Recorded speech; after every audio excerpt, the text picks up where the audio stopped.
Hare Krishna, Sanjay back with you, and today Krishna gets practical. Not just who he is, but how to act, why to act, and what happens when action is freed from desire. Chapter 4, Part 2, Right Action, Right Spirit, Scenes 411 to 420. Let's step in together. Introduction, the spirit behind the act. Scene: the battlefield remains silent, though tension hums in the air. Arjuna still stands between two armies, but his mind is now traveling beyond the clash of weapons.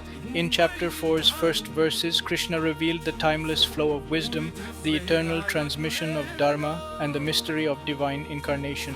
Now Krishna turns Arjuna's attention to an even subtler truth. It is not action alone that binds or liberates, but the spirit behind the action.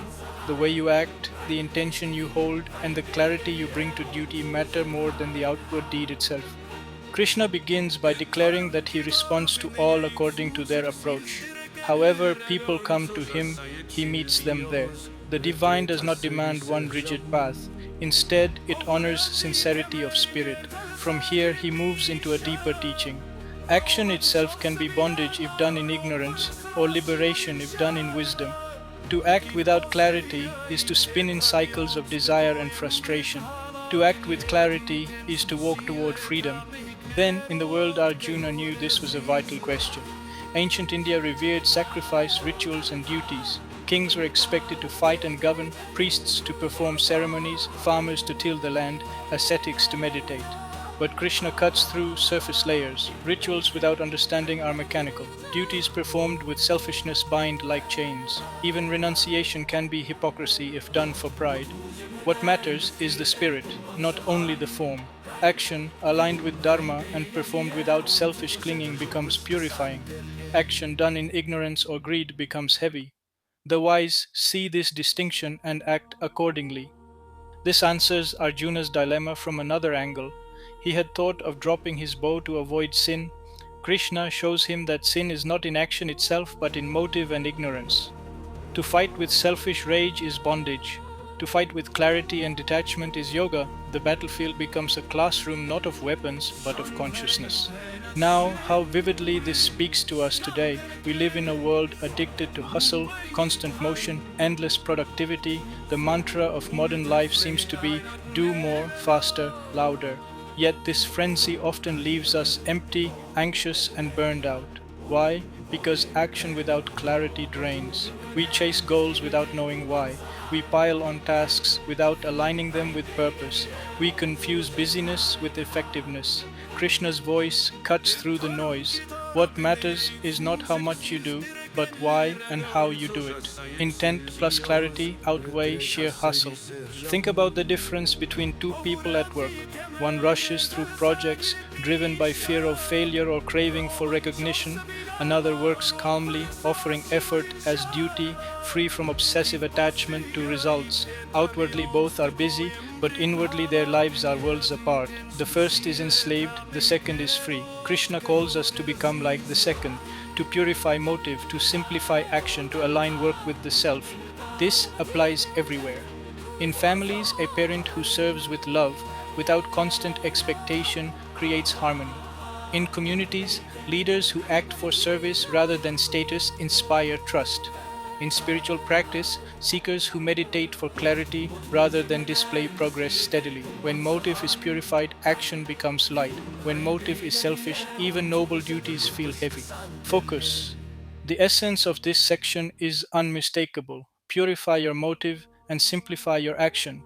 Do not chase hustle for its own sake. Do not measure life only by quantity of tasks. Align with clarity and action itself becomes yoga. God meets you where you are, not in the outer form, but in the inner spirit. The Gita's teaching here is a revolution. Liberation does not mean abandoning action. It means transforming the way you act. Scene 4.11. God meets you where you are. Scene, Krishna declares, however people approach me, I accept them in that spirit. All paths, O Arjuna, lead to me. Then, for Arjuna, this is a sweeping revelation. Until now, he has seen Dharma in specific roles, the warrior's path, the priest's path, the ascetic's path. Krishna widens the vision. The divine is not narrow or partial. However, a seeker approaches with ritual, devotion, meditation, or action, he responds accordingly. The sincerity of spirit matters more than the form of worship. The farmer in his field, the sage in his cave, the warrior on the battlefield, all can reach the same truth when they act with devotion and clarity. This is Krishna's assurance. Diversity of paths is not confusion, but richness. Now, this verse speaks to our plural world. We live among many faiths, philosophies, and practices. Often we argue over which path is superior, which ritual correct, which tradition authentic. Krishna's words sweep these debates aside. What matters is not the outer shape, but the inner intent. The divine meets us where we are, a mother's selfless care, a scientist's search for truth, a worker's honest labor, all can be yoga when offered in sincerity. Instead of competing over forms, we can honor the sincerity in each. This perspective dissolves arrogance and invites respect across diversity. Focus. Do not obsess over form. The divine meets sincerity, not show. Whatever your path, walk it with devotion and clarity, and it will lead you home. Scene 4.12 Desire-driven worship.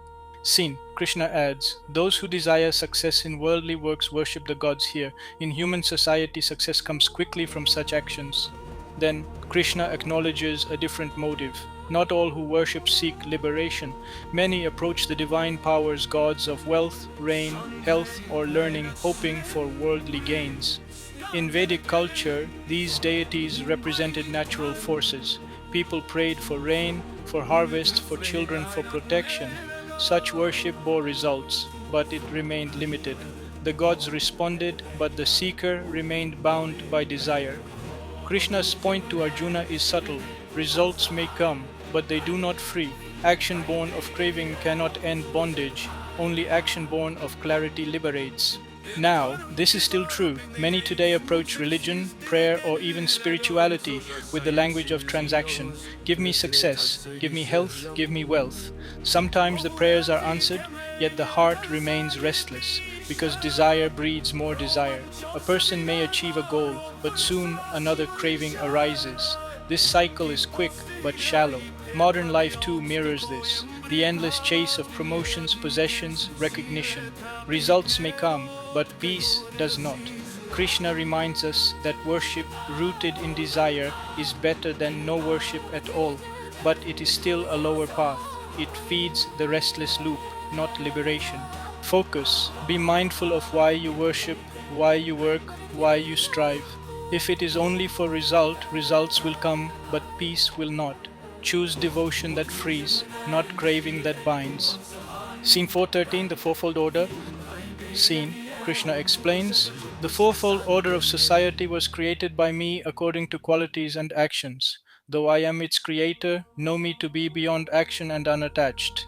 Then, for Arjuna, this clarifies a deep cultural truth.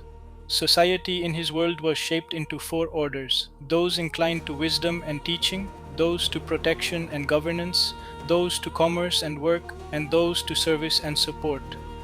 Krishna tells him this arrangement is divine, based not on birth alone but on qualities and actions. Yet Krishna himself remains beyond it, unattached, free. The system is meant as harmony, not hierarchy. Each role is sacred when done with sincerity. Arjuna's role as warrior is not accident but dharma. By fulfilling it without attachment, he aligns with the order of the universe. Now, this teaching still resonates when we see it beyond rigid caste. Every society has roles: thinkers, leaders, workers, servers. Problems arise not from diversity of roles, but from ego, exploitation, or misuse. Krishna's point is not to freeze people into categories, but to remind that duties flow from nature and capacity. When done rightly, society thrives. When done selfishly, corruption spreads. And above all, Krishna reminds us that even though he sustains the order, he remains free of it. This is the model for us. Act in your role, but do not be bound by ego or pride. Focus. Whatever your role, do it with sincerity, without arrogance, without attachment. Roles may differ, but freedom is found in detachment. God himself creates and sustains, yet remains free. So can you. Scene 4.14, God acts yet remains free. Scene. Krishna declares, Actions do not taint me, nor do I crave their results. One who understands this truth about me is never bound by action. Then, for Arjuna, this is a revelation. Krishna, though sustaining the universe, is never bound by karma. He acts out of compassion, not compulsion. He creates, preserves, and guides, but does not cling to outcome. His freedom is not in avoiding action, but in remaining untouched by its fruits. The model is clear. Action itself is not bondage, attachment is. If the Lord of all beings can act without chains, then so can a warrior on the battlefield. This redefines Arjuna's role. His task is not to drop action, but to drop clinging. Now, this lesson is profound for us today. Many of us dream of freedom by escaping work, quitting responsibilities, or stepping away from pressure. Krishna says freedom is possible right in the middle of activity. The doctor treating patients, the mother raising children, the worker balancing tasks, all can act without bondage if they release ownership of results. When you see work as duty, not ego, as offering, not transaction, action becomes light, busyness becomes yoga. The problem is not doing, the problem is craving and clinging. The divine shows us that freedom is not absence of responsibility, it is clarity within responsibility. Focus. Freedom is not outside action, it is within action. When you drop craving and clinging, act like Krishna, work fully, love deeply, give freely, and remain free. Scene 4.15. The lineage of action without bondage. Scene, Krishna continues, knowing this, the ancient seekers acted, therefore you too should act as the ancients did in former times. Then, Arjuna is reminded that he is not the first to wrestle with this tension. The wise of old, the Raja Rishis or royal sages, understood this principle. They ruled kingdoms, guided societies, performed great works, yet lived free. Their secret was this: action without selfish attachment. They did not stop acting. They acted rightly as participants in Dharma. Krishna tells Arjuna to join that lineage. By acting in detachment, he will stand in harmony with the stream of noble seekers who carried civilization. Far from being a prisoner of duty, Arjuna can become a model of freedom through duty. Now, this truth is just as timely for us. Too often we feel alone in our struggles. We imagine no one else has faced the same dilemmas. Krishna reminds us the ancients faced the same questions, the same conflicts between action and peace. Their solution is still valid. Act but do not cling. Live but do not chain yourself. Many before us walked this path. Saints, reformers, visionaries, all lived lives of service without being enslaved. Their legacy is proof that this teaching works. By remembering them, we find courage to live it ourselves. Focus. You are not alone in your struggle. Many before you acted without bondage and attained freedom. Join their lineage. Act as they did and discover peace within responsibility. Scene 4.16. The mystery of action and inaction. Scene, Krishna reveals what is action and what is inaction. Even the wise are puzzled by this. Therefore I shall teach you the truth of action, knowing which you will be freed from evil. Then Arjuna is told that this question is not simple. Even sages struggle to understand. What appears as action may be inaction, and what appears as inaction may be action. A monk sitting in silence may still be acting inwardly with desires and fantasies. A warrior fighting may be inwardly still, free of bondage. The real mystery is not in the outer form, but in the inner spirit. Krishna is preparing Arjuna to see that action becomes bondage when done with ego, and becomes freedom when done without ego. The battlefield is no obstacle, the real field is the heart. Now, this strikes us deeply. How often do we misjudge? We assume the busy executive is chained and the quiet retiree is free. Yet the opposite may be true. A retiree may live in constant mental agitation, while a worker may live in serene offering. Freedom is not about sitting still, bondage is not about movement, the mystery is inner. In our world of constant busyness and burnout, this teaching is medicine. We need not stop activity to be free, we need to stop clinging.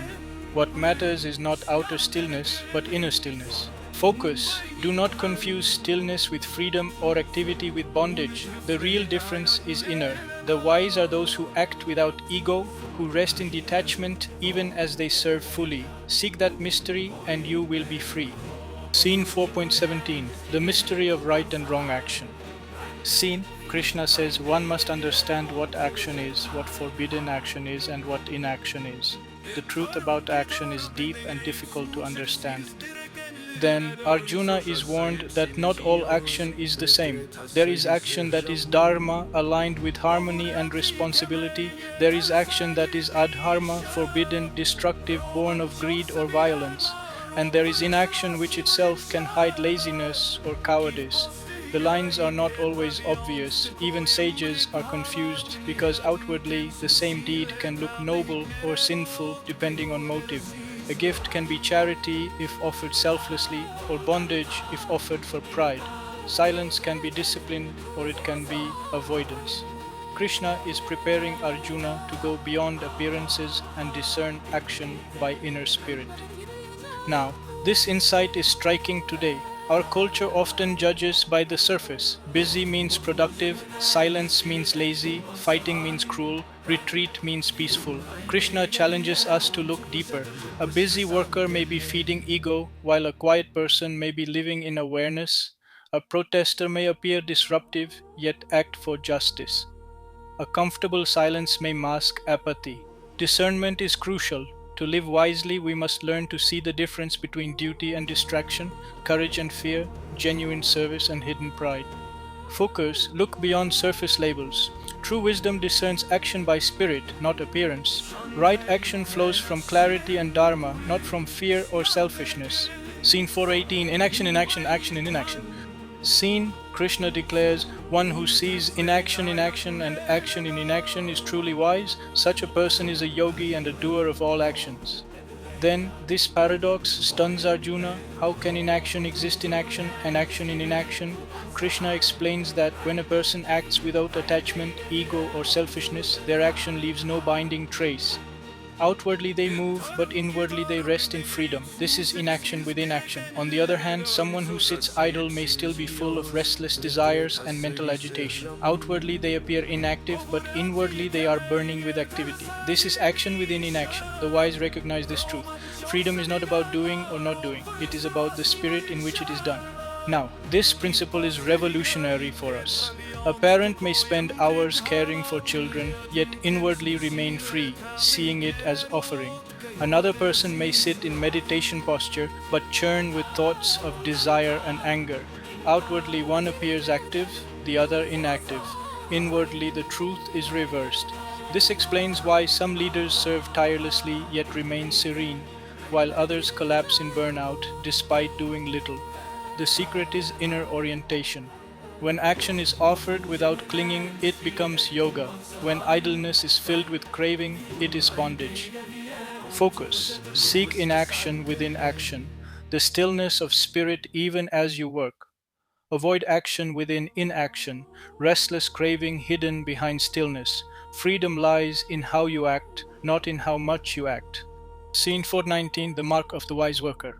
Scene, Krishna continues, one whose undertakings are all free from desire and whose actions are burned up in the fire of knowledge, him the wise call a sage. Then Arjuna is shown the mark of the Jnani, the wise worker. It is not that he does nothing, but that his actions are purified by knowledge. He acts without desire, without ego, without clinging.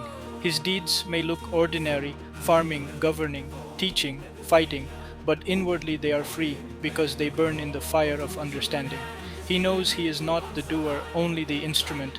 His work leaves no residue, like seeds roasted in fire that cannot sprout. This is the model Krishna offers Arjuna. Act, but let your action be consumed in wisdom, leaving no bondage. Now, this truth inspires us today. Many of us are exhausted because our actions carry weight memories of failure, pride in success, anxiety about results. Krishna shows a higher way. When action is done in knowledge, it does not bind. The doctor heals not for ego but as duty. The leader serves not for fame but for responsibility. The teacher teaches not for reward but for joy of sharing. Their work is free, light, unburdened.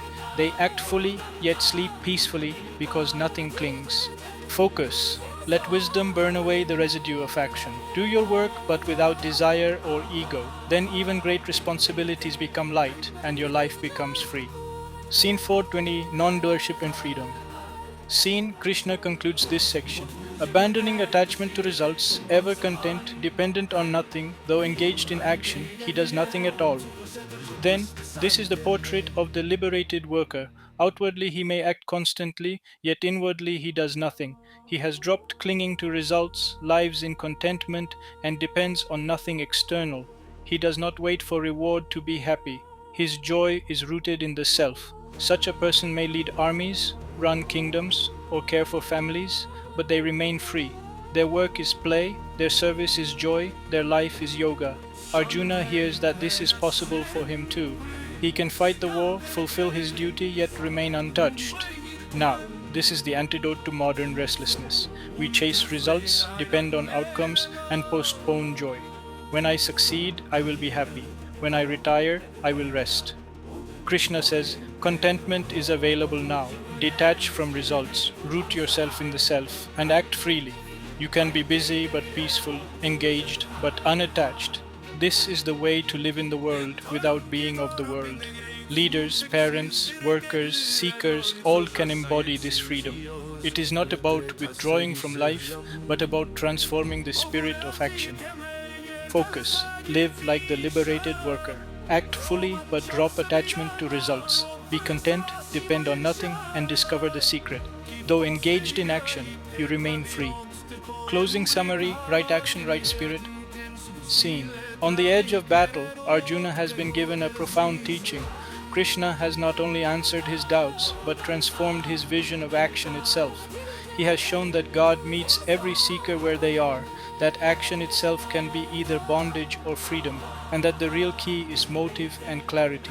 What Arjuna thought was a burden of war has been revealed as an opportunity for yoga, the path of liberation through right action in the right spirit. Then Krishna begins by telling Arjuna that however people approach him, he responds accordingly. Diversity of paths is not contradiction but richness.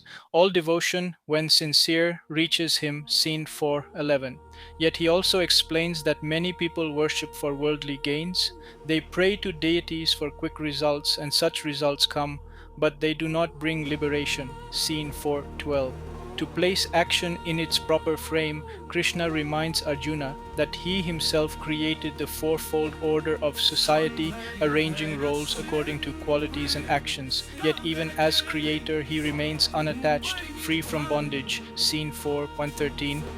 This becomes the model. Action does not bind the divine, nor must it bind the human.